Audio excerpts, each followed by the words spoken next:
নমস্কার বন্ধুরা, welcome to আরকে sports. আশা করি তোমরা সবাই সুস্থ ও ভালো আছো। তো এই ভিডিওতে কথা বলবো আজকে কিছু গুরুত্বপূর্ণ আপডেটস নিয়ে। প্রথম যে আপডেটটা শেয়ার করব, ডেভেলপমেন্ট লিগে আজকে কিন্তু ডার্বি ম্যাচ ছিল, যেখানে মোহনবাগান দলের reserve team east Bengal FC দলের রিজার্ভ টিমকে 1-0 গোলে এই ডার্বি ম্যাচে হারিয়ে দিয়েছে। এই ম্যাচের রেজাল্ট একদমই অন্যরকম হতে পারত, কিন্তু শেষ অবধি এই ম্যাচে মোহনবাগান দল 1-0 গোলে জয়লাভ করেছে।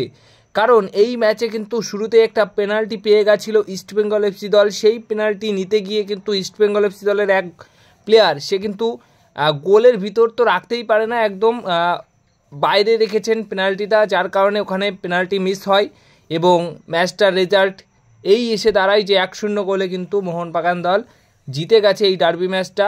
হয়তো ইস্টবেঙ্গল এফসি দলের ফেভারে এই ডার্বি ম্যাচটা যেতেই পারতো, রেজাল্টটা একটু অন্যরকম হতেই পারতো, কিন্তু শেষ অবধি মোহনবাগান দল কিন্তু ওই পেনাল্টি মিস করার পর আরও ভালো খেলার চেষ্টা খেলেছে। সব মিলিয়ে দাপটের সাথে কিন্তু ইস্টবেঙ্গল এফসি দলকে আরও এক ডার্বি ম্যাচে হারিয়েছে মোহনবাগান দল।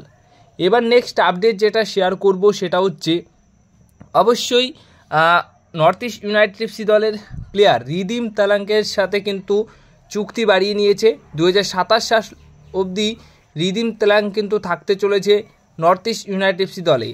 এর পাশাপাশি আপডেট শেয়ার করব কেরালা ব্লাস্ট এফসি দলকে নিয়ে। কেরালা ব্লাস্ট এফসি দল কিন্তু কোয়েমা পেপরার সাথে এই সিজন শেষেই সম্পর্ক ছিন্ন করতে চলেছে, মানে তার সাথে আর কোনো রকম কন্ট্রাক্ট এক্সটেনশন করবে না, এমনটাই খবর রয়েছে। তাই এই সিজনটাই কেরালা ব্লাস্ট এফসি দলের হয়ে শেষ সিজন কোয়েমা পেপরার।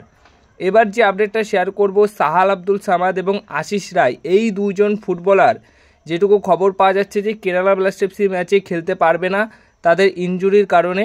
তো ইনজুরির কারণে কিন্তু এই দুই গুরুত্বপূর্ণ ফুটবলারও কিন্তু কেরালা ব্লাস্ট এফসি দলের এগেনস্টে খেলছে না মোহনবাগান দলের হয়ে। তো মোট কথা আপাতত 3টে প্লেয়ার কিন্তু বাদ পড়ে গেল, যেটা হচ্ছে গ্রেগ স্টুয়ার্ট, আশিস রায় এবং সাহাল আব্দুল সামাদ। সবশেষে যাকে নিয়ে কথা বলা রয়েছে অনিরুদ্ধ থাপা। তো অনিরুদ্ধ থাপার ইনজুরিটা নিয়ে কিন্তু আগামী 24 ঘন্টার মধ্যে, 24 থেকে 48 ঘন্টার মধ্যে পাকাপোক্ত খবর চলে আসবে যে তার কি আপডেট রয়েছে।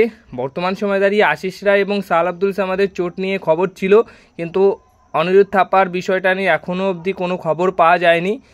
এবার যা খবর আসবে কেরালা ব্লাস্ট এফসির বিরুদ্ধে খেলতে পারবে কি পারবে না সেটা নিয়ে কিন্তু মোটামুটি আরও 24 থেকে 48 ঘন্টা পর গিয়ে ভালোভাবে জানা যাবে। তো তখন কিন্তু তোমাদেরকে জানাবো যে অনিরুদ্ধ থাপা কবে ফিরছে।